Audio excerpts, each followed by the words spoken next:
Full time శత్రువులు ఉంటారు, చెప్పలేము. బట్ నాకు తెలిసి అది కరెక్ట్ అయితే కాదు. నాకు తెలిసి నేను అనుకుంటున్నానంటే ఆమె 100% పార్టీ పెట్టడానికే డిసైడ్ చేసుకుంది కాబట్టి ఇట్లా మాట్లాడుతుంది.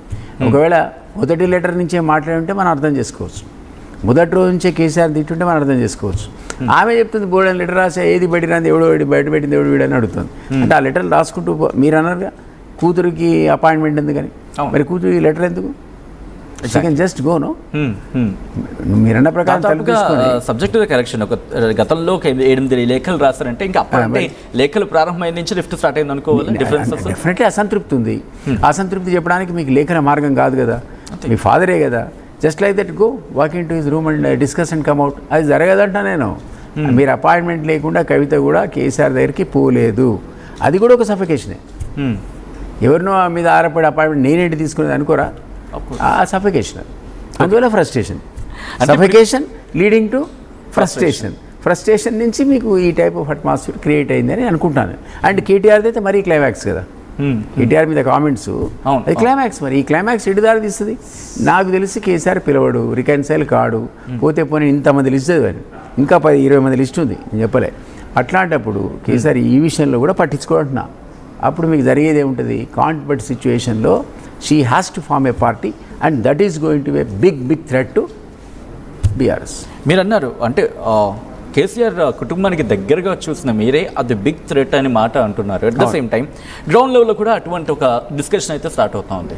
ఇన్ని తెలిసిన కేసీఆర్ ఎందుకు కూతురుతో మాట్లాడే ప్రయత్నం, ఒకవేళ కేర్ చేయకపోతే పార్టీకి డ్యామేజ్ అని తెలిసిన తర్వాత సో ఆ డ్యామేజ్ అయిన పార్టీని మళ్ళీ రిపేర్ చేయడానికి ట్రై చేస్తాడు, అంతే తప్ప హీ విల్ నెవర్ అస్సలు పిలవడారు.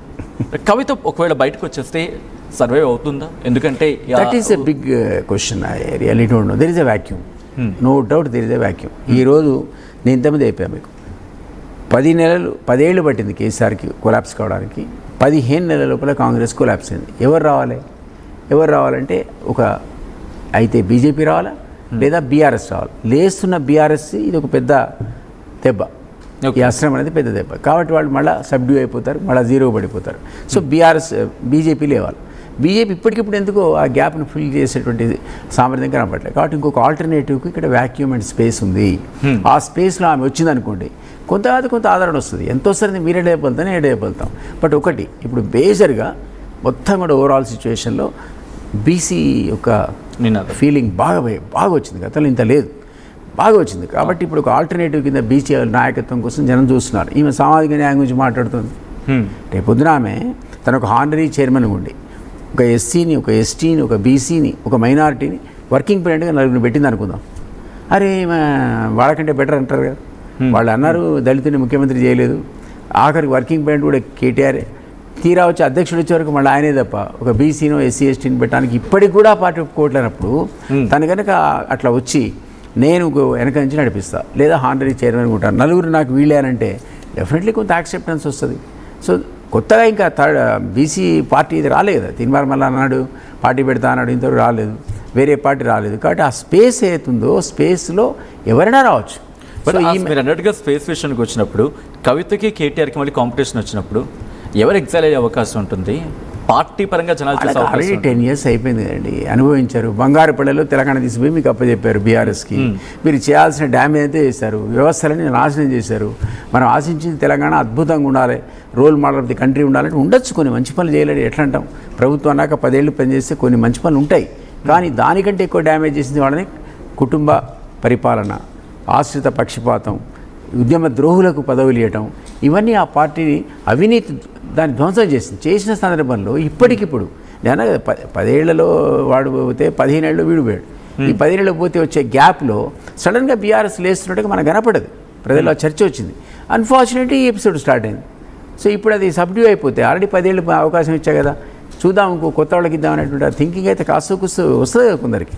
సో ఆల్టర్నేటివ్ కింద ఏమొస్తుందని మనం చూడాలి, ఎట్లా వస్తుంది రేపు. ఇప్పుడు ఒకటి మీకు విజన్ డాక్యుమెంట్ ఏంటో మీరు రిలీజ్ చేయకుండా, పార్టీ పెట్టకుండా మనం చెప్పలేము దాని సర్వైవల్ ఎట్లుంటుందో. వినోద్ మాట అన్నారు, రాజకీయ వ్యూహకర్తల్లో ప్రెజెంట్ కాంటెంపరీలో పీక్స్లో ఉన్నారు కేసీఆర్ అన్నప్పుడు. కాళేశ్వరం విషయాన్ని డైవర్ట్ చేయడానికి ప్రస్తుతం ఈ విషయాన్ని తెర మీదకి తీసుకొచ్చారనే చర్చ జరుగుతుంది. నిజంగా కేసీఆర్ అనే వ్యక్తి ఒక ఇష్యూని డైవర్ట్ చేయడానికో లేకపోతే ఒక ఇష్యూని కవరప్ చేయడానికో ఫ్యామిలీ పాలిటిక్స్ని తెర మీద తీసుకొస్తారా? పాలిటిక్స్లో ఫ్యామిలీ ఏందండి బాబు, ఫ్యామిలీ అంతా పాలిటిక్స్లో బట్ ఉంది. పాలిటిక్స్ లో ఫ్యామిలీ అనే విషయం ఏముంటుంది చెప్పండి. ఇప్పుడు ఒకసారి మీరు పబ్లిక్ సర్వీస్ చేయడానికి ముందుకు వచ్చినాక ఇక మీకు ఫ్యామిలీ లేదు, ప్రైవేట్ లైఫ్ లేదు. Okay your every move is being discussed, your every word is being discussed, you're expose to politics and you openly offered yourself కదా. పబ్లిక్ స్క్రూటినీకి ఆఫర్ చేశారు, పబ్లిక్ సర్వీస్కి మీరు నేను ఐఎమ్ దేర్ ఫర్ యూ అన్నారు. అన్నాక ఓ private life ఉంటుంది, లేదా ఇంటికి పోయి పడుకుంటా, నా గురించి మాట్లాడద్దు, ఈ ఎవరి నుంచి ఎవరే పని చేస్తా అని పెట్టగలుగుతారా కండిషన్స్ మీరు? Every move is it will be debated. That's the reason past 1 week నుంచి ఛానల్కి వేరే పనే లేదు. ఏం చేస్తున్నారు వాళ్ళు డిబేటు?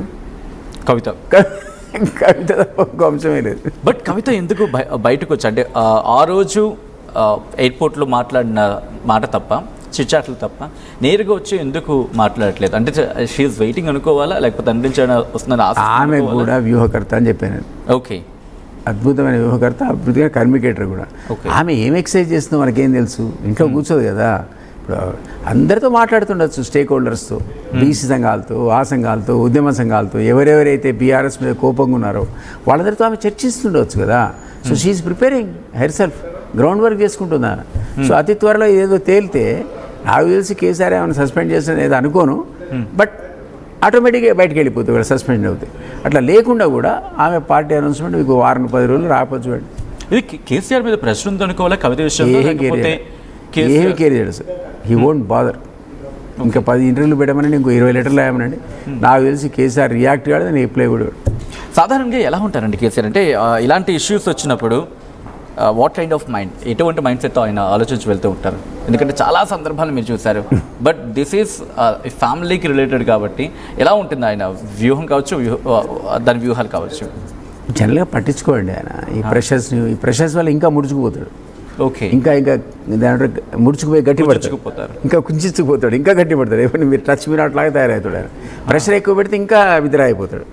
ఆ టైప్ ఆఫ్ క్యారెక్టర్ అయింది. సో ఎంత ప్రెషర్ పెడితే ఇంకా విద్రా అవుతాడు, ఇంకా దూరం అవుతాడు మీకు. పిలుస్తాడు, మాట్లాడతాడు, రేపు సార్ట్ అవుట్ చేస్తాడు. అయ్యో వెయిట్ చేయడంలో మీనింగ్లెస్. నా అడ్వైజ్ ఆడు, don't wait, okay, whatever you want to do it. Okay, మాట్లాడాలనుకుంటే ఉన్న వ్యూహం ఏంటి? ఒకవేళ ఆమెతోనా ఎవరినో చెప్పంతాడు, ఒక క్షణం పట్టదు. సంతోష్ ఫోన్ చేసి అక్క ఎక్కడో రమ్మంటే టక్కన వెళ్ళిపోదు. మీతో మాడదా, నాతో మాడదా, ఫోన్ అవుద్దా అని ఇమ్మీడియట్ వెళ్ళిపోతుంది కదా. అది జరగదు అని అంటున్నా. కంక్లూషన్